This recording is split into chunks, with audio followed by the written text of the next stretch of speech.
সবকিছু ঠিকঠাক থাকলেও ভেতরে কোথায় যেন ফাঁকা ফাঁকা লাগে।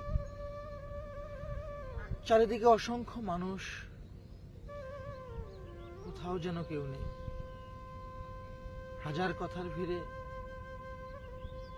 একটা কথা বলার যেন কেউ নেই। মন খারাপের সময়গুলোতে থেমে যেতে মন চায়। পুরনো মানুষ, পুরনো কথা, পুরনো স্মৃতিগুলো চোখের সামনে ভেসে ওঠে। যে মানুষটা একটা সময় সব সময় খোঁজ খবর নিত, তার একটি কথা সারাদিন ভালো থাকার কারণ হয়ে যেত, সেই মানুষটা এখন আর খোঁজ নেয় না। মন খারাপের এক একটা সময় নিকষ কালো মেঘলা লাগে। কেউ বোঝে না, এই আমারও যে একলা লাগে।